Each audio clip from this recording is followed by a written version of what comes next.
evening and welcome. Today I'd like to start by posing a series of questions for you. Do you consider being too tall or too short a disability? If I were to say, Sarah didn't go to college because she is too short, that probably sounds unreasonable to most of you. However, if I were to say, do you consider deaf a disability? John didn't go to college because he is deaf. That probably didn't raise a lot of concern in most of your minds. This is part of what is wrong in America. We discriminate against people who are deaf, simply for just being deaf. Here in America, we can fight discrimination against the deaf by educating ourselves in autism, American Sign Language, and the deaf culture. Now, autism, you might be asking, what is that?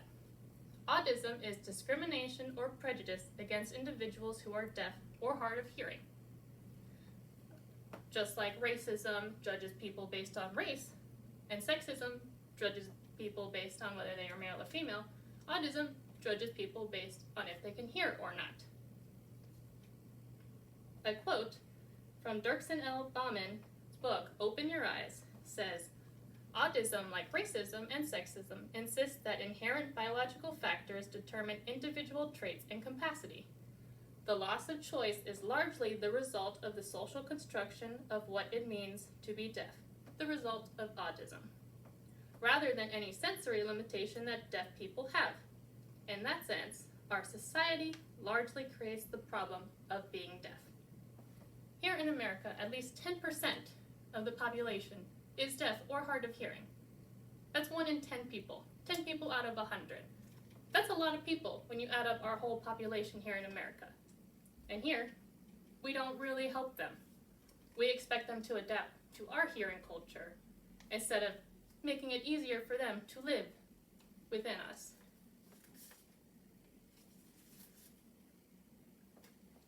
The next thing that you might think about when I say that someone is deaf is probably American Sign Language.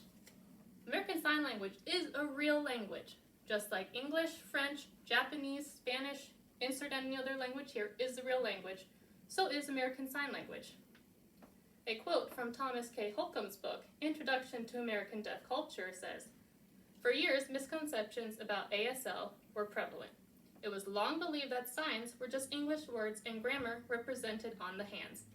Today, with enlightened views of deaf culture and its language, ASL is recognized and accepted by the majority of linguists in the academic community as a legitimate language, with the ability to express any thought, idea, or concept just like spoken languages.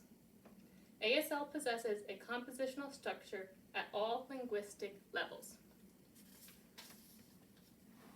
ASL is more than just English words on the hands. Not every English word has an ASL sign. The grammar structure is different. For example, if I were to say, "What's your name?" in English, to sign it, I would say, which translates, name yours what? You add emphasis on the topic and you ask the question at the end, which is the complete opposite of English. And for the first visual, I have a pie graph here about American Sign Language. So it has syntax and grammar. It is a real language.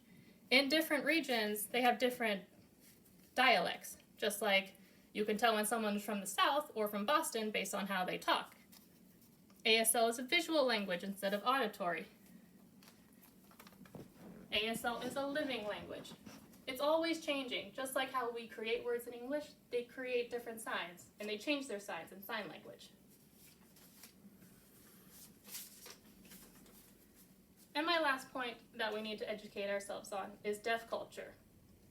For most of the hearing population, when you hear the word deaf, you most likely think of a loss or a flaw, that this person is missing. However, when deaf people hear the term deaf, they embrace a very positive meaning to it. And that is mostly because of the culture that they have established. The deaf organizations embrace the word deaf, just like the Black population has adopted the word Black, or the gay organizations have adopted the phrase queer nation. They embrace it with such pride and dignity. It's not a disability to them. It's something that they love about themselves. Most of them would not want to be hearing if given the chance. They embrace their culture, they love being deaf. From Signing Naturally by Sherry Smith, we learn about Douglas Tilden, who is a very big part of deaf culture's history. In 1889, he helped organize and was voted president of the International Congress of the Deaf at its first convention in Paris. He prepared a bill to fight oralism, and at the convention he declared, "American Sign Language is our language." For more deaf culture, I have some pictures of some art for you. The first one is by Chuck Baird, called Colors. The second one is also by Chuck Baird, called Art Number 2. And the third one is by Nancy Roque, called Deaf Culture, the Deaf Mind. I love looking at deaf art. I love art in general, but deaf art is just different than what I've ever seen before with hearing people. Colors, that's how you sign it in American Sign Language. And the art number 2, this is how you sign draw. And I love Nancy Roque's The Deaf Mind. It just shows you what's going on in their mind. They are thinking in sign. They can think in English, but they can also picture signs based on the words. In closing, I want to leave you with some definitions. According to Merriam-Webster's definitions, disability means a classification of a physical, behavioral, or mental difference from the norm that is attributed to biological causes in a particular culture in a given era as a result of the interventions of the interested parties. A quote from Dirkson's book, Open Your Eyes, says the only group that clearly doesn't gain from the medicalization of social differences is its targets. Here in America, we can fight the discrimination of the deaf by educating ourselves for autism, for American Sign Language, and for deaf culture. This is a rich community and an open community. They are very welcoming to the hearing people.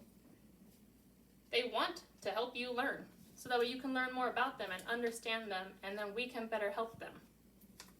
Thank you for your time.